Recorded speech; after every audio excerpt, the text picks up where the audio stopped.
அஸ்ஸலாமு அலைக்கும் ஃப்ரெண்ட்ஸ். இன்றைக்கி ஒரு சூப்பரான அல்வா பார்க்க போகிறோம். இந்த அல்வா நீங்கள் இது வரைக்கும் பார்த்துருக்க மாட்டீங்க. ரொம்ப யூனிக்கான halwa, A to Z halwa. இந்த அல்வாவை நீங்கள் செஞ்சு சாப்பிட்டு பாருங்கள், கண்டிப்பாக உங்களுக்கு ரொம்ப பிடிக்கும். குழந்தைங்களுக்கு நிறைய கொடுக்கலாம்.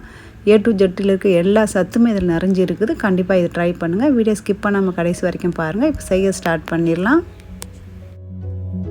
இப்போ இந்த அல்வா சீக்கிரமாக செஞ்சு காமிக்கிறேன். பன்னீர் வந்து 1 கப்பு எடுத்துக்கோங்க.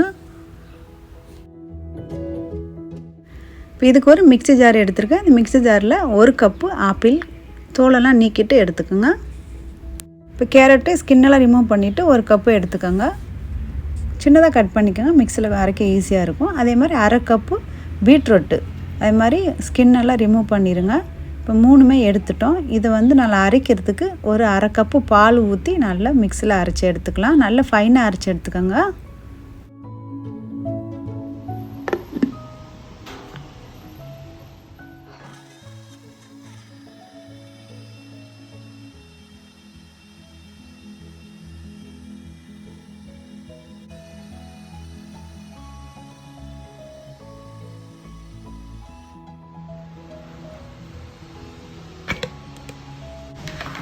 இந்த அளவு நல்லா ஃபைனாக அரைச்சிக்கணும்.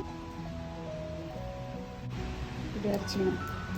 இப்போ அந்த அல்வா செய்கிறதுக்கு நான்ஸ்டிக் பேனு ஸ்டவ்வில் வச்சுக்கோங்க. இப்போ நான் அரைச்சி வச்சுருந்ததை இதில் ஊற்றிக்கிறேன். ஊற்றிட்டு கொஞ்சம் கைவிடாமல் நல்லா மிக்ஸ் பண்ணுங்கள்.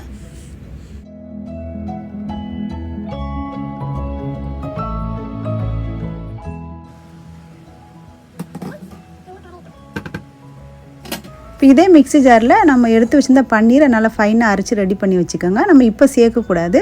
இது கொஞ்சம் நல்லா சுண்டி வற்றி வரும்போது நம்ம அந்த பன்னீரை சேர்த்துக்கலாம். இப்போ ஒரு 1/4 டீஸ்பூன் அளவுக்கு நான் உப்பு சேர்த்துக்கிறேன். எப்போவுமே நீங்கள் வந்து ஸ்வீட் செய்யும்போது கொஞ்சம் உப்பு சேர்த்துக்கோங்க, ஒரு 2 பிஞ்சு. அப்படி சேர்க்கும் போது உங்களுடைய ஸ்வீட் வந்து ரொம்பவே டேஸ்ட் நல்லாயிருக்கும். இப்போ இதை நல்லா கலந்து விட்டுருங்களா. இப்போ இந்த பன்னீரை வந்து நம்ம சும்மா அரைச்சா ஒழுங்காக வந்து மை போல் அரைக்காது. அதனால் கொஞ்சம் பால் சேர்த்து அரைச்சி எடுத்து வச்சுக்கோங்க. இப்போ பால் சேர்த்துட்டு நான் அரைச்சி எடுத்து ரெடி பண்ணி வச்சுக்கிறேன். இதை நல்லா கலந்து விட்டு இந்த தண்ணி வற்றுற அளவுக்கு நீங்கள் வந்து வெயிட் பண்ணுங்கள். ஸ்டவ்வை வந்து லோ ஃப்ளேம்லேயே வச்சுக்கோங்க. அது ஒன்று போல் அது வற்றட்டும். பக்கத்தில் நிற்கணும் கூட தேவையில்லை, அது அப்படியே வந்து ரெடி ஆயிரும். இப்போ ஓரளவுக்கு வெந்துருச்சு. வெந்தப்புறமா இந்த டைமில் நம்ம பன்னீரை சேர்த்துக்கலாம். பாருங்கள், இந்த மாதிரி நீங்கள் அரைச்சிக்கணும். அப்போ தான் சாப்பிடும்போது ரொம்ப நல்லாயிருக்கும். எதுவுமே அதில் சேர்த்துருக்குறது தெரியக்கூடாது. அந்த அளவுக்கு நம்ம ஃபைன் பண்ணி வச்சுக்கணும். இப்போ இந்த பழத்தோடைய வாட்டர்லாம் நல்லா ட்ரை ஆகி வந்துருச்சு பாருங்கள். இந்த டைமில் சுண்டி வந்த உடனே நான் 3/4 கப்பு சீனி எடுத்து வச்சுருக்கேன். இந்த சீனி இதில் சேர்த்துக்கலாம். சீனி வந்து கரெக்டான 3/4 கப்பு சேர்த்துருக்கேன். உங்களுக்கு சுகர் ஜாஸ்தி தெரிஞ்சுன்னா கொஞ்சம் கம்மி பண்ணிக்கோங்க. ஆனால் இது கரெக்டான அளவு தான் நம்ம சேர்த்துருக்கோம்.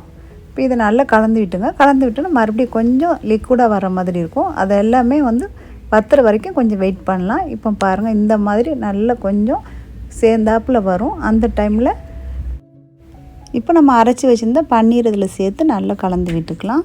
கலந்து விட்டு எல்லாம் ஒன்றா சேர்ந்து கொஞ்சம் இன்னும் தண்ணி வத்துற அளவுக்கு கொஞ்சம் வெயிட் பண்ணலாம். இப்போ இது ரெடி ஆகிட்டு இருக்கட்டும். அதுக்குள்ளே இதுக்கு ஒரு 5 டீஸ்பூன் அளவுக்கு நான் வந்து கோதுமை மாவு எடுத்திருக்கேன். அந்த கோதுமை மாவை நம்ம நல்லா கட்டி இல்லாமல் கிளம்ஸ் இல்லாமல் நல்லா கரைச்சிக்கோங்க. கரைக்கிறதுக்கு நான் கொஞ்சம் பால் இதில் சேர்த்து கரைக்க போகிறேன்.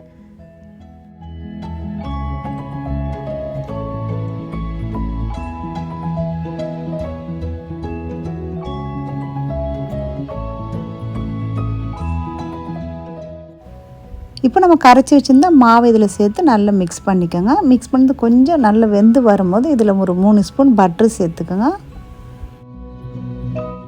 இப்போ உங்களுக்கு பார்க்கும்போதே தெரியும், நல்ல அல்வா திக்காக வந்துடுச்சு. இந்த டைமில் ஒரு 3 ஸ்பூன் பட்டர் மட்டும் போடுங்க.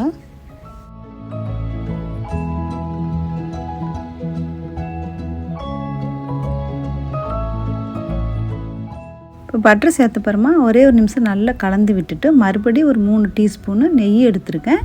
இதுலேருந்து ஒரு 3 டீஸ்பூன் அளவுக்கு நெய் சேர்த்துக்குங்க.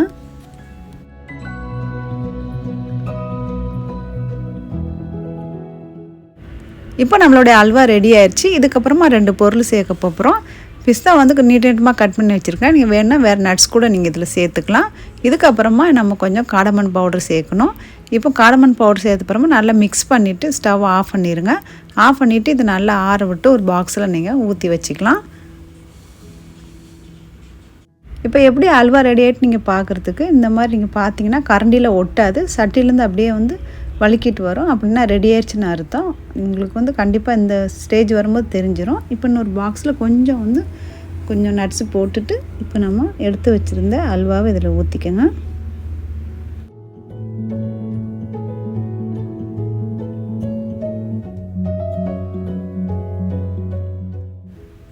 இப்போ இது நல்லா ஆறின அப்புறமா நீங்கள் வந்து கட் பண்ணிக்கலாம். இல்லைன்னு சொன்னால் நீங்கள் வந்து ஃப்ரிட்ஜில் வச்சு கூட செட் பண்ணி இங்கே கட் பண்ணிக்கலாம். இன்றைக்கி நான் வந்து வெளியே வச்சு தான் உங்களுக்கு சும்மா அப்படியே எடுத்து காமிக்க போகிறேன். நல்ல சுட சுட இருக்குது, நல்லா ஆற விடுங்க. இதுக்கு மேலே கொஞ்சம் நட்ஸு போட்டுக்கலாம். இப்போ ஸ்பூன் வச்சு அப்படியே நட்ஸ்லாம் உள்ளக்க அப்படியே கொஞ்சம் ஃப்ரெஷ் பண்ணி விட்டுருங்க. இப்போ நம்ம வந்து எடுக்கும்போது நல்லா ஒன்று போல் அதில் சேர்ந்தே இருக்கிற மாதிரி இருக்கும், வெளியே தெரியாத மாதிரி. A to Z உடைய அல்வாவுடைய மெஷர்மெண்ட் வந்து டிஸ்கிரிப்ஷனில் கொடுத்துருக்கேன். அதோட செக் பண்ணிக்கோங்க, என்ன அளவுக்கு எப்படி போடணும்னு சொல்லிவிட்டு செக் பண்ணிவிட்டு நீங்கள் வீடியோ பார்த்து செஞ்சு பாருங்கள். கண்டிப்பாக ரொம்ப சூப்பராக அமையும். கண்டிப்பாக அந்த யூனிக்கான அல்வா நீங்களும் ட்ரை பண்ணி பாருங்கள். ரொம்பவே டேஸ்ட்டாக இருந்துச்சு. இந்த வீடியோ உங்களுக்கு பிடிச்சிருந்தா லைக் பண்ணுங்கள், ஷேர் பண்ணுங்கள், சப்ஸ்கிரைப் பண்ணுங்கள். மீண்டும் அடுத்த வீடியோ சந்திப்போம். தேங்க்ஸ் ஃபார் வாட்சிங் ஃப்ரெண்ட்ஸ்.